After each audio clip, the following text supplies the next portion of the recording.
Buen día, es un gusto saludarlos el día de hoy. Estamos aquí mi compañero Juan Antonio Falcón Cervantes y un servidor Marco Antonio Barrientos Corrales. El tema es realizar una entrevista al profesor Luis Felipe Ortiz Navarro para realizar un proyecto institucional para la revista Renacer, edición número 18. La entrevista va a ir enfocada a unos libros de lectura que se fueron leídos por el compañero y un servidor, El Principito y El Fantasma de Canterville. Buenos días, profe. En esta ocasión a mí me tocó el libro del Principito. Okay. La primera pregunta, ¿cómo fue que llegó el libro a sus manos? Es un libro que solía llegar a nosotros en nuestros tiempos de escuela desde la primaria, ¿no? Es decir, cuando teníamos nuestras primeras clases de español, una de las primeras lecturas que nos pedían era El Principito, aunque pues en ese entonces no entendía mucho de las cosas que tratan, porque finalmente pues es un libro que tiene sus partes para público infantil, pero tiene sus partes que ya son para un público más maduro. ¿Qué nos puede decir del autor? Es un escritor que muere bastante joven, muere por ahí de sus 40 y tantos años para cuando fallece.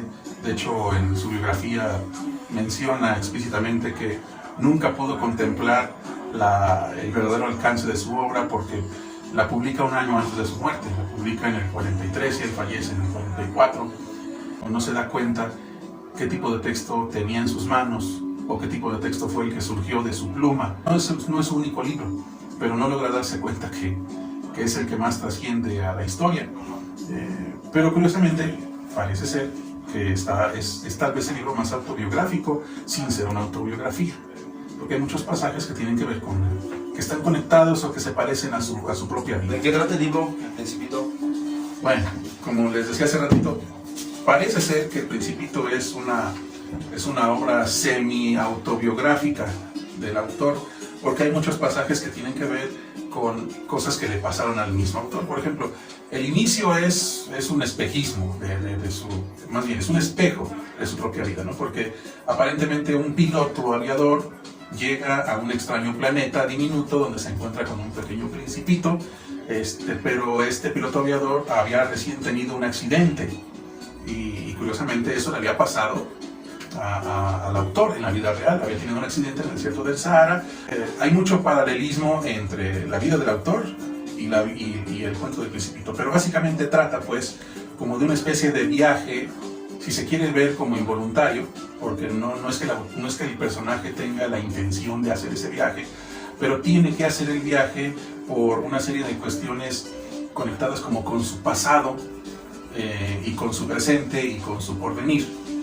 El autor tiene que hacer remembranzas como de su propia forma de pensar como niño para poder entender al Principito, y con los personajes que se encontrará, el zorro, el rey, etc., tendrá que ver con estas cuestiones que hacen que una persona madure o que una persona cambie, pero que al mismo tiempo debe estar siempre este elemento como de no olvidar quién eras en esencia, como esta disyuntiva entre seguir siendo alguien en tu mundo, en tu planetita, con tu cosmovisión, con tu curiosidad, etcétera, o tener que afrontar y adaptarte a las nuevas condiciones, al proceso de crecer, etcétera. Y si renuncias a lo que eras o tratas de que permanezca lo que te gustaba hacer, a pesar de todo. Entonces, para mí es más o menos de lo que trata. ¿Qué fue lo que más le gustó del libro, El Principito? De su forma de ser, de a pesar de estar en un lugar aparentemente aislado, o a pesar de confrontarse con personajes que a su vez lo confrontan consigo mismo, el Principito sigue tratando de mostrar y demostrar que él tiene una identidad, él tiene una forma de ser, él tiene una forma de pensar, ¿no? Que es lo que nos mencionan siempre con el clásico dibujo, bueno, no dibujo, con la pintura que hace de la boa habiéndose comido a un elefante, ¿no? El Principito bien pudo haberse convencido de lo que todo el mundo le decía, que era un sombrero, ¿no? Pero él más bien se aferra a su forma de ser, a su forma de pensar, y más bien les recuerda, ¿no? Es que acuérdense que la mente no tiene que ser de una sola forma, puede ser de 1000 formas, como diciéndonos, las cosas no solo tienen una solución, las cosas tienen múltiples soluciones. En el libro que leí yo, profe, ¿por qué le llamó leer este libro, El fantasma de Canterville? Bueno, Oscar Wilde es un escritor, hay que recordar que es irlandés, vive mucho ya para finales del siglo XIX y tiene una cuestión muy importante para la época. Es uno de los primeros autores que aborda ya de forma muy característica, muy específica, un género que hoy en día es muy solicitado, que es la ficción. En aquel entonces, pues a lo mejor eran textos no muy valorados o no muy aceptados, porque finalmente pues hablan de cuestiones que contradicen a lo mejor paradigmas de la época, pero de eso se trataba, comenzar a escribir de una forma diferente, no abocar al romanticismo fidedigno, literal, que décadas atrás o incluso siglos atrás se venía escribiendo. Había que romper un poco de esquemas, y Oscar Wilde escribe, entre otros, El fantasma de Canterville, pues para dar pie a este nuevo tipo de textos, el tipo de ficción, pero que tiene también una segunda intención, que es como hacer una crítica, pero que no se vea tan directa, porque si se ve muy directa, entonces pues eres alguien que va a ser censurado, que va a ser atacado, etc. Pero ya visto como un libro de ficción, pues ya se ve como algo menos directo, ¿no? Ya la crítica ya no es tan directa. ¿Con qué personaje se identificó más? Yo no diría que me hubiera identificado con algún personaje.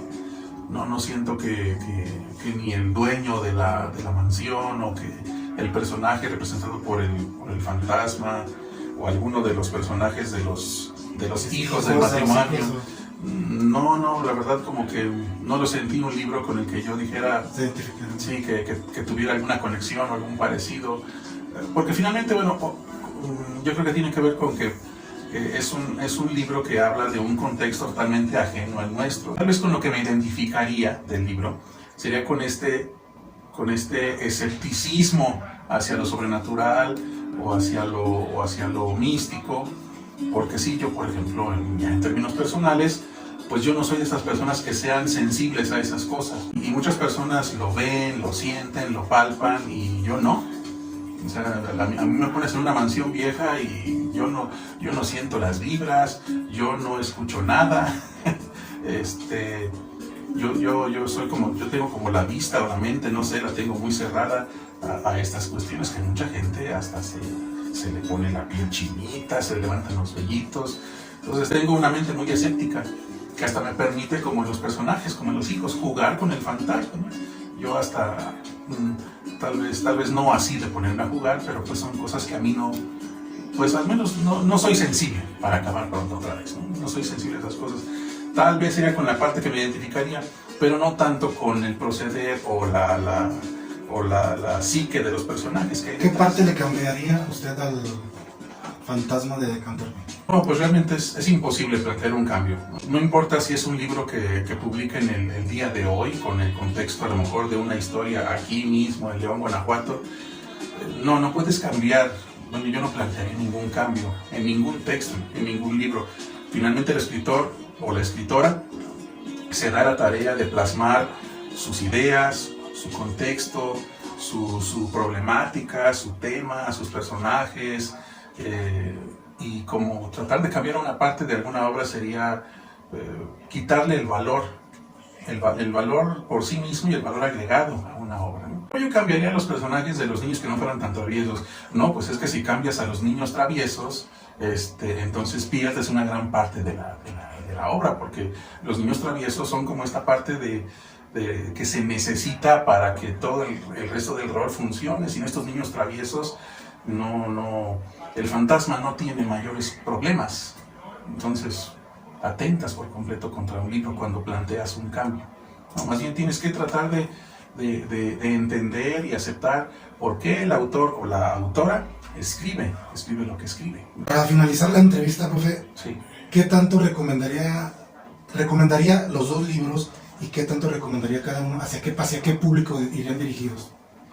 El fantasma de Canterville es una obra que ya debe estar dirigida para un público ya más adulto, y que esté interesado en la ficción en particular, ¿sí? ¿Por qué? Bueno, es normal. Hay personas que en cuanto comienzan a percatarse que es una obra de ficción, ya no les atrae, ya no les gusta. ¿Por qué? Porque son cosas fuera de la realidad, fuera de la cotidianeidad. Entonces tienen que ser una persona que esté mentalizada a que va a leer cosas que no tienen que ver con el día a día, con una historia normal. Aunque el libro va despacito y sí tiene algunos pasajes importantes, no está plagado de estas cuestiones. Pero sí está la cuestión de la ficción, un poco la fantasía, y una persona que está acostumbrada a ver o a leer cosas llenas de realismo, llenas de realidad, no le va a gustar mucho el fantasma de Canterville. Entonces tiene que ser un público adulto, pero abierto a la posibilidad de leer ficción, y que esa ficción la tome como ahí, para ese libro es válida, es buena. En el caso del Principito, yo creo que es una buena lectura para los niños, sí, pero en compañía de algún adulto que le ayude un poquito como a contextualizar algunas partes. No todo, algunas partes, porque algunas partes sí son un poco complejas para un niño. Esas partecitas, cuando el autor, echa su parte de su crisis de adulto al libro, al niño le cuestan trabajo. Cuando se enfoca en el Principito, cuando se enfoca en el personaje del Principito, ahí sí, no hay problema para los niños, porque finalmente los niños tienen una mentalidad mucho más ágil, mucho más abierta que la de un adulto. Pero cuando el niño se encuentra con las partes del adulto, las partes del piloto, es cuando al niño le cuesta un poco de trabajo como aterrizar o contextualizar. Entonces, sí es recomendado para los niños, sí, pero siempre y cuando un adulto les ayude a comprender algunos pasajes. Es más recomendable tal vez para los adolescentes, porque precisamente el adolescente está en esa etapa, en la transición entre lo que era ser niño, jugar, divertirse, hacer lo que querías, y el adulto, que es hacer lo que debes. ¿Sí? Está en la transición de generarse una identidad. El Principito es una buena obra que te habla precisamente de esas situaciones, ¿sí? Como de una especie de transición entre ser alguien más suelto, liberal, o ser alguien más cuadrado, alguien más estructurado, etc. Te deja abierto para que tú lo interpretes al final como sea. Por eso también es bueno para el adolescente, porque el adolescente en algún momento tiene que tomar su decisión. Así voy a ser yo. Tal vez no lo dice así explícitamente, pero toma su decisión en algún punto. Entonces yo creo que este libro cabe más para el adolescente que para el niño mismo o que para el adulto mismo. Bueno, pues esto sería todo de nuestra parte. Queremos agradecer al profesor el tiempo brindado hacia nosotros. ¿Algún comentario que tengan usted, profesor? Pues nada más agradecerles que me hayan dado la oportunidad de participar en su proyecto. Viene una época de descanso, aprovechenla, agarren otro librito. Hay libritos muy pequeños y muy ágiles de leer, bastante económicos, hasta en internet los encuentran, no se queden ahí. Porque finalmente la lectura nos ayuda a muchas cosas sin darnos cuenta. No por el hecho de que tengas que leer un libro de tal tipo, puede ser cualquier tipo de texto. Y entre más lees, ya sea en papel, en el dispositivo, en la computadora, pero mientras más lees, más cosas se van consolidando, se van desarrollando, se van madurando y no te das cuenta. Cuando menos te das cuenta, ya eres una persona diferente, después de leer 1, 2, 3 libros. Bueno, esto será todo. Agradecemos al compañero Juan, al profesor, y por nuestra parte será todo. Volvemos al estudio, maestra Rosario.